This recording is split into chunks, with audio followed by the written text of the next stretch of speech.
This is my 1999 Toyota Camry. Now, in all of our videos, when it comes to beaters, we all have these amazing glowing reviews of beaters. But in today's video, I actually want to talk about some of the realities of owning an older car. Missing a door handle here, a check engine light here or two there.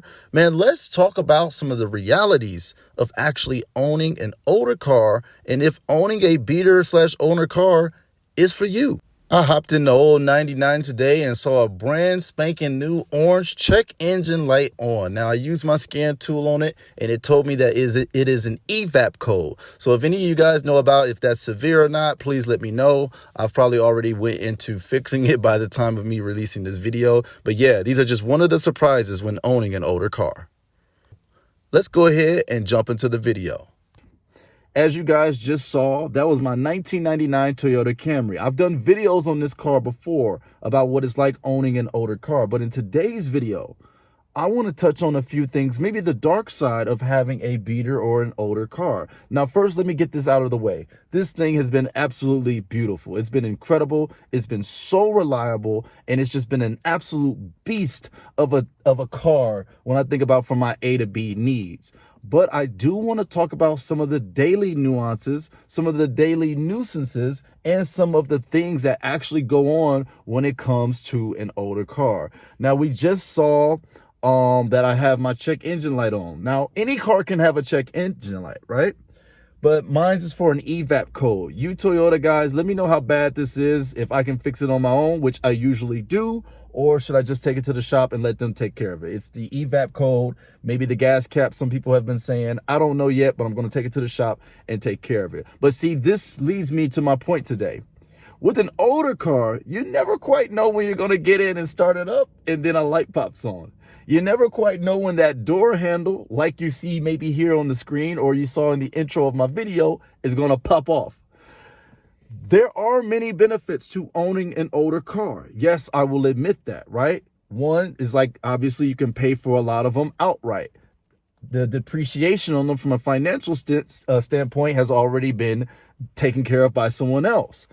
They're reliable. They're tried, tested, and true. They have years and years worth of research about their reliability and about their performance and about what they're capable of. All the positives aside this video, I want to focus on the things that are a little bit more, I don't want to say negatives, but more real. This is the reality of owning an older car. One of my biggest issues that I have, guys, with me is safety. Right now, when it comes to safety, and especially if you have a family, especially if you're a dad, you're a mother, you're a husband, you're a wife, listen, you think about people other than yourself, and that's probably your children or your spouse. One thing that I consider the most about having an older car right now is the fact that I do have a spouse, I do have a child, and we want to make sure that they're safe, right? The technology of over 25, 26 years ago, I don't know if it's as safe, or obviously it's probably not as safe as the cars that are made even middle-aged to right now. So that's one of the big cons of owning an older car and why it may not be for everyone. This lifestyle in particular, especially with my lifestyle of the 25-year-old, 26-year-old car, it may not be for everyone, and that's okay. But like I said before, my philosophy and my message stands. Don't be coerced into getting into debt. Don't be coerced into buying a car that you can't afford. Don't be coerced into buying a car to impress other people. Buy the one that fits your needs for you and your family and your situation that doesn't jeopardize your financial health. That is my entire philosophy. And in my case, if it meant me driving a 25-year-old car in order to get to where I needed to be, then so be it. Point number 2 of sometime having an older car. They need to be babied. They have to have their maintenance. They're already old. They're a little grumpy in the morning. You'll start them up during a cold, icy day. They're tired of you. They're sick of living life, so to speak. You have to baby these things. You have to take them to the shop. You got to get the oil changes every 5,000 miles or so. And maybe some cases I've heard 3,000, but let's just stick with 5,000, right? You got to go get the fixes. You got to get the front end alignment. You got to get the new tires. You got to get, basically, when you have an older car, more things are prone to start getting grumpy. So the faster you need to get on them is as soon as they happen. That's why even though this may just be a little small evap code, as long as my check engine light is on, there's something that needs to be taken care of. I like to live a no check engine life. I like to be check engine light free. So when I see it pop up, I do not play with it. I know some people drive with the light on, but that's not me. I have to know what's going on with my vehicles. I need to know what's going on with my safety, all right? So that's point number 2 of sometimes that can get expensive. What actually inspired this video is a comment that I received on one of my videos. And the guy was like, hey man, your message is awesome. Your message is nice. But my problem that I have is I've went and got a couple beater cars. I went and got a couple and it didn't work, man. I ended up putting more money into it than if I would have did something else. He actually helped me inspire this. So instead of getting upset with him for not 100% agreeing with my philosophy, he actually inspired me to do this video because I'm like, he's right. Point number 3, you have to be aware of the vehicle that you are about to purchase, especially if it is an older car, okay? In my case, I made sure to check the Carfax. I made sure to do certain inspections and checks. If you can bring a mechanic to buy with you on the way to go check out that Facebook Marketplace car or whatever used car you're going to go check out, take a mechanic with you. Ask for all the records. Ask for all the maintenance. You have to do your due diligence and check the history of the car the best way that you can before you jump into this sort of lifestyle, okay? That's one of the cons that a lot of us content creators, we don't talk about when it comes to owning older cars because we just want to give our philosophy. We just want to give our thought process. But make sure to check thoroughly with the vehicle's history, with the vehicle's owners, how many owners, what has it been through, okay? So before you jump into one of these sort of situations, you have to do your research and pick a reliable, used, well-maintained older car. Point number 4, man. Internal things are going to start going bad too at some point, right? Nothing lasts forever. Despite it being an amazing Toyota and probably my favorite car of all time, nothing lasts forever. There may be something going on in the undercarriage that maybe even I don't know about, but just due to the age, it just might be time.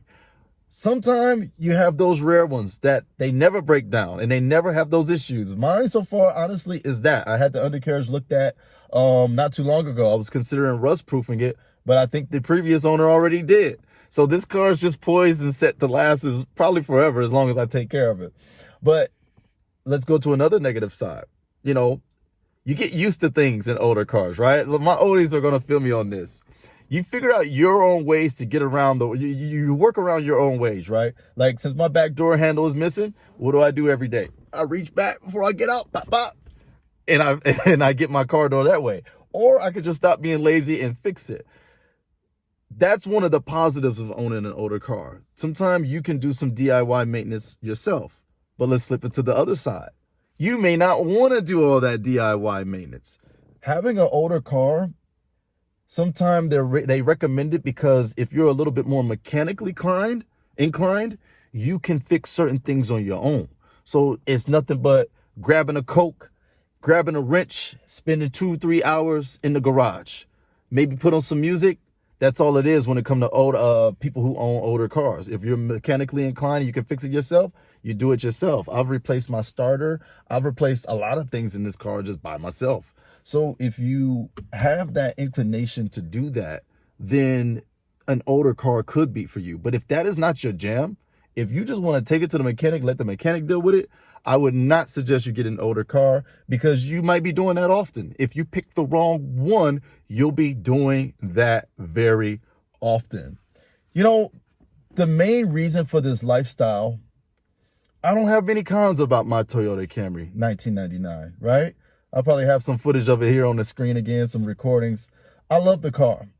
I just think there will come a certain point where even I might have to upgrade just for the reasons that I mentioned in this video, like safety, maybe just getting tired of spending a little gremlins here and there.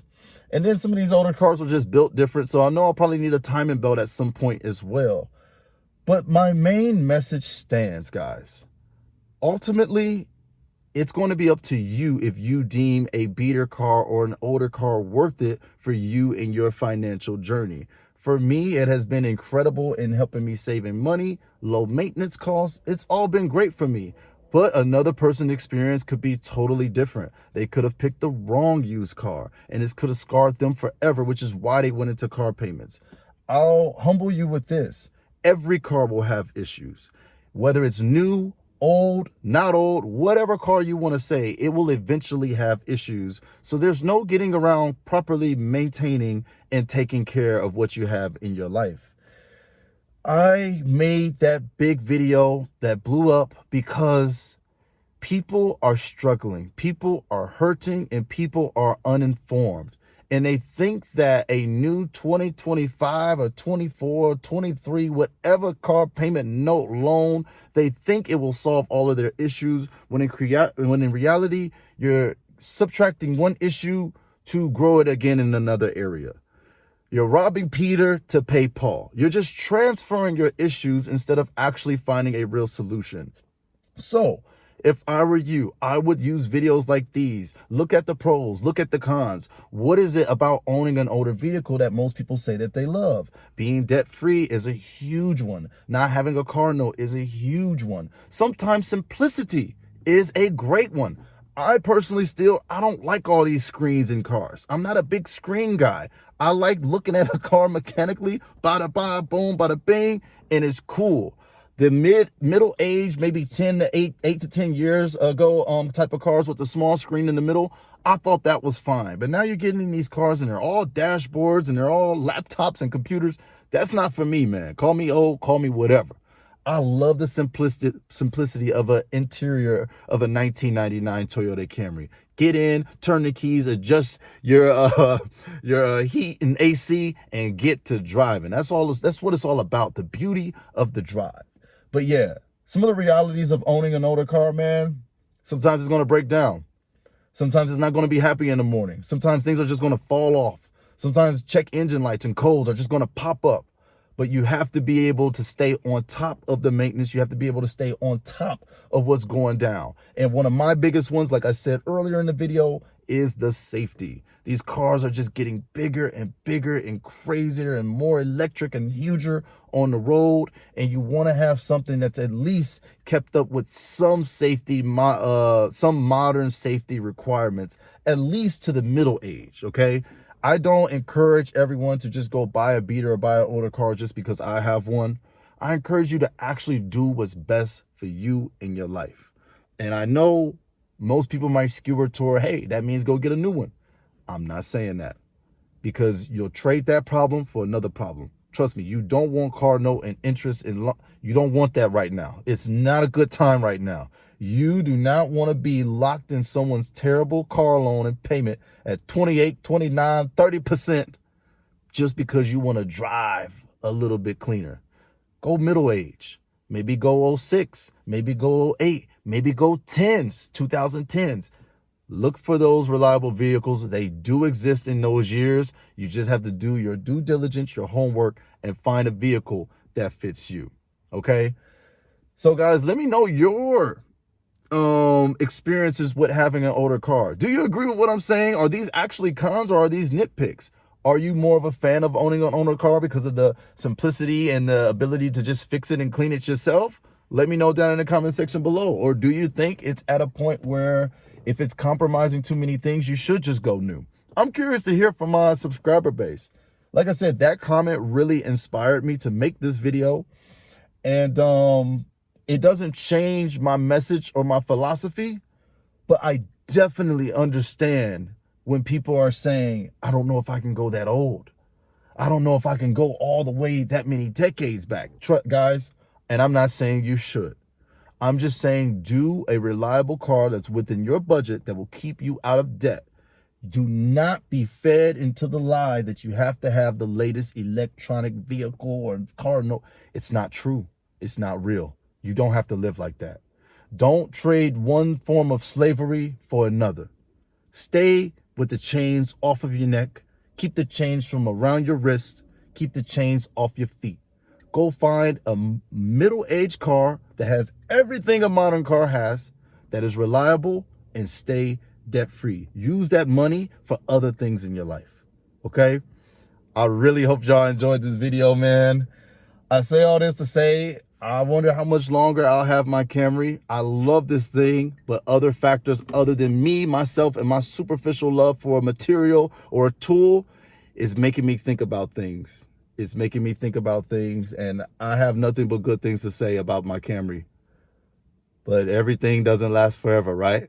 There comes a point in time where you have to look at your plan and you have to re-execute or reimagine the plan that you have for yourself. God bless every single one of you guys. Good luck out there for any of you guys looking for cars. Hope you guys find a good one. I love y'all. Peace.